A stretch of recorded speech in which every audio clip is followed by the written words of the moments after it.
And welcome back to another daily devotion. I'm Pastor Roy here at Woodlawn Christian Church in Lake City, Iowa, and this devotion is for Thursday, March 16th of 2023. And I do want to mention that this marks the third year, the year 3 of doing these devotions. We started them on March 16th of 2020. Time certainly flies. And I'll be honest, I look back at those devotions and I go, oh my gosh, I've aged a lot in those 3 years. It's been kind of a rough 3 years. And I do apologize. I'm a little bit sweaty and icky because I went to the gym before I'm doing this devotion. It's been a busy day. We had funeral today, and I'm recording this about 8:45 on March 15th. So this, though, is for Thursday, March 16th of 2023 again. And we are in First Corinthians. We're going to end the 7th chapter today, verses 25 to 40. So it's a little bit bigger bite than we normally do, but there's really no way that I could see to divide this up. And in this, and what we had the day before yesterday, Paul's kind of almost, it seems and feels almost like he's kind of painted himself into a corner, is the way I feel about this when he's dealing with this about being married and not married and all of that. Paul definitely has his opinion. He is as far as we can tell, he's always been celibate. That would be my take on this, as I mentioned the other day. But we don't know. He may have been married and lost his wife. Certainly wasn't divorced. I'm certain of that. Not by somewhat he says, and of course by following Jewish law and Christian and Christ's teaching rather. But I digress. This section is called The Unmarried and the Widows. And again, it's 1 Corinthians chapter 7, verses 25 to 40.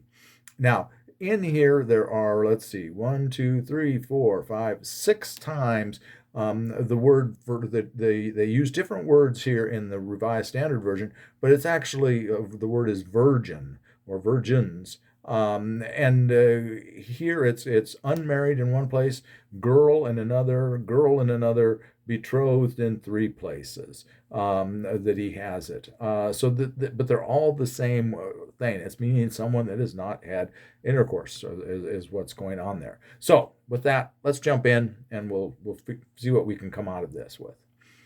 Now concerning the unmarried, I have no command of the Lord, but I give my opinion as one who by the Lord's mercy is trustworthy.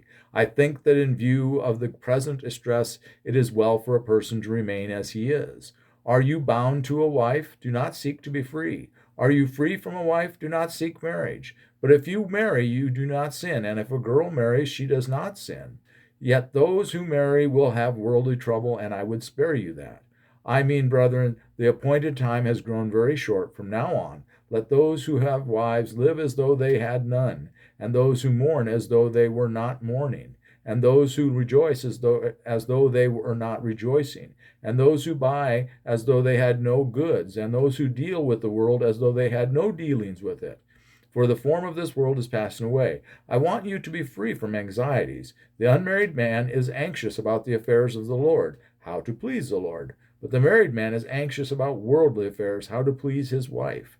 And his interests are divided. And the unmarried woman or girl is anxious about the affairs of the Lord, how to be holy in body and spirit. But the married woman is anxious about worldly affairs, how to please her husband.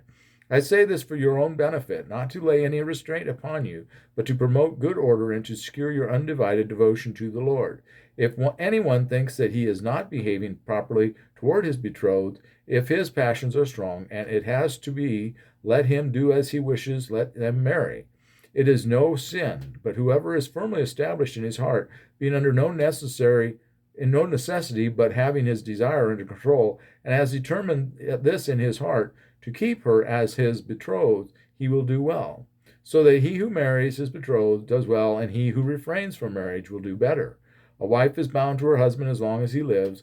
If the husband dies, she is free to be married to whom she wishes, only in the Lord. But in my judgment, she is happier if she remains as she is, and I think that I have the Spirit of God. Okay, first of all, again, Paul mentions that he doesn't have a command. This is his feelings. Though he feels that he has a close enough relationship with God that he's making the right decision here. We need to always remember, and throughout this, and I think I've mentioned this multiple times, Paul's belief was that the Lord was coming again imminently, any day. And he says that in here, that their time is short. And so don't get married if you're not married, because why have that extra concern? We need to be focusing on the Lord coming again. And you don't want your attentions divided. Obviously, once they decided that the timeline wasn't quite as short as they thought, obviously, we're still nearing 2,000 years. They're going to be about another, 7 years, and we'll hit 2,000 years from Christ's crucifixion. That could get interesting, folks. Numbers like that could be an interesting thing, but I'm not an end times preacher, and I don't intend to become one.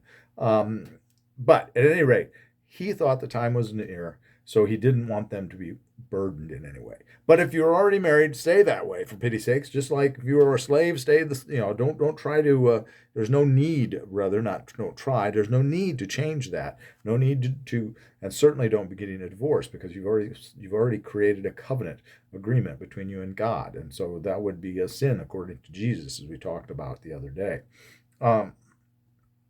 So he's kind of, again, painted himself in a bit of a corner. Either way is fine. But you definitely have to go back to what we talked about the day before. If your passions are going to be inflamed, by all means, you need to seek a wife or seek a husband. Conversely, that is he's like, again, the day before yesterday, we talked about that already, because you don't want to be condemned by your desire, and you may fall in with prostitutes and all of that, which we've talked about a couple days ago. Not so much to deal with here as perhaps in some of the others, even though it's a lot of script, a lot of verses. To me, it's Paul's saying a lot to say a little in this section here. Main thing is, don't focus so much on the things of this world, is what he's telling the church in Corinth. And we would bode well to do that ourselves. Let's not get so focused on the things of this world that we forget that are first and foremost that we are to be doing God's work. We need to be focusing on God. And of course, though, we do believe that doing God's work is helping others, and helping others to deal with their hardships, and to have a better life, to bring them to Christ. That's really our goal, because we're about saving souls. We have to remember that first and foremost. And so evangelism is an important part of what we do. It should be, anyway. And it was a very important part of what Paul is doing. Obviously, he's traveling all over the world, evangelizing, trying to spread the good news, the gospel of Christ, as much as he can. So, with that, as I always say, be a blessing to someone today. And the best way to bless somebody is to bring them to Jesus, for crying out loud. What more could you do for anyone than to bring them to Christ? So invite somebody to church today. That's a thing we should all be doing. Bring somebody that has not been coming to church. Get them to come, even if they've never been to church. An unchurched person is a great person to bring to church. A de-churched person is a great person to bring. Get anyone that you can save is where you're calling. So with that, I think I've ranted enough for tonight. I apologize. I'm a little bit, again, it's a late hour.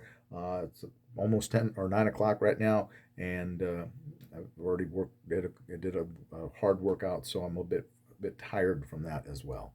So with that, have a blessed night, and please, please, please, as I said earlier, be a blessing to someone today. If these, by any chance, devotions do anything for you, please do like and subscribe. We'd love to have you back. Okay? Take care. God bless you all.